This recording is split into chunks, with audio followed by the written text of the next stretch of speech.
Oklahoma's own News 9 starts now. Now on News 9 at 4 o'clock, a Metro man leads officers on a pursuit after allegedly shooting and killing his former manager at Hobby Lobby. Our team of reporters are live with the details coming up.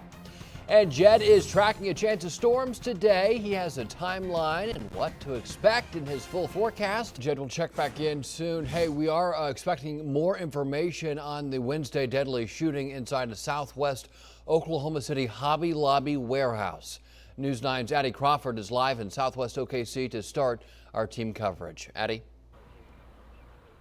Storm police say the suspect shot and killed their manager during an altercation yesterday inside this Hobby Lobby warehouse behind me on Southwest 44th in Council.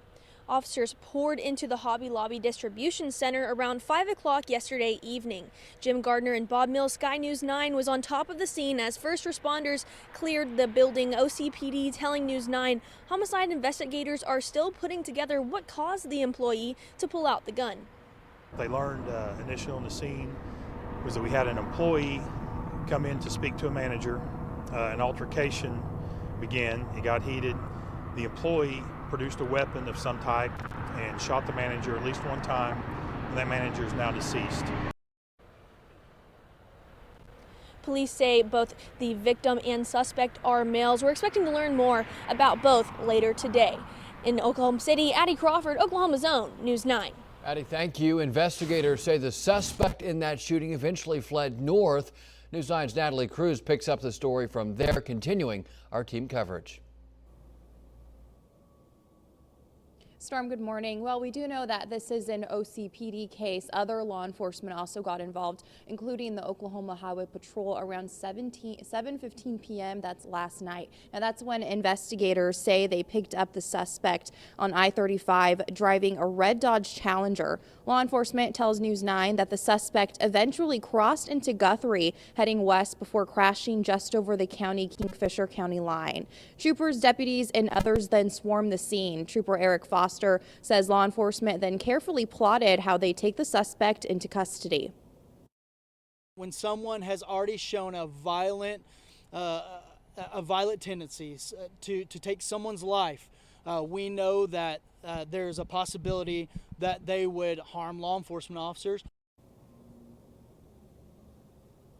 And Oklahoma City police did confirm that the suspect was found dead inside of his vehicle. We're expecting to learn more today exactly how the man died. Of course, we'll keep you updated. At OHP headquarters, I'm Natalie Cruz for Oklahoma's own News 9. Natalie, thank you. Well, in other news this morning, prosecutors say new DNA evidence disproves a death row inmate's claim his father was a real 1996 killer of an OU ballerina. Anthony Sanchez filed for post-conviction relief after his lawyers say his father confessed to killing Julie Buskin on his deathbed. However, a new court filing from Attorney General Gettner Drummond reveals DNA testing as 99.9% positive Anthony Sanchez's DNA was found on Buskin's leotard. These dogs have been tied up to either a cinder block or a brick, something heavy, to weigh the dogs down, obviously, so they can throw them in there and die. Oklahoma City police investigating an awful case of animal cruelty. Officers say someone drowned 4 dogs in Edwards Park near Northeast 16th and Bryant. If you know anything about this, you're asked to call police at their Crime Stoppers tip line 235-7300. One person is expected to survive after being hit by a car in Northeast Oklahoma City. Police say it happened last night near Northeast 23rd and Martin Luther King. No word on if the driver involved stayed on the scene there. We did first tell you yesterday on News 9 this morning that the man killed in the Sunday tornado outbreak was a well-known member of the tight-knit Cheyenne community. Now we're hearing from those who knew Billy Trammell best, his family. Here's News 9's Colby Thielen with this remembrance. The destruction it brought, easy to see, but emotion left behind may not be. Still kind of shock and awe. Shock at what happened in a matter of minutes. A lot of debris, a lot of cleanup, families struggling with total loss. Loss Robert Trammell has seen before. Trammells have had a hard time in Cheyenne with tornadoes. My mother's home in which I grew up in 2003 was hit and was a total loss.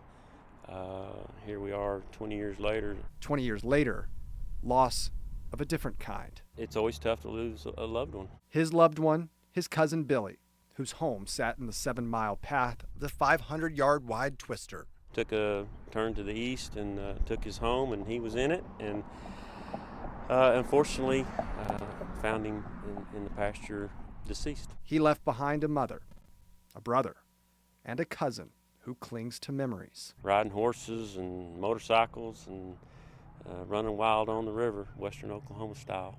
Memories of a quiet fisherman. Not a man of many words. But a man of the community. Most people that have reached out to me has wanted to let me know what a good guy he was, and we appreciate that. Not all things the storm left behind are easy to see.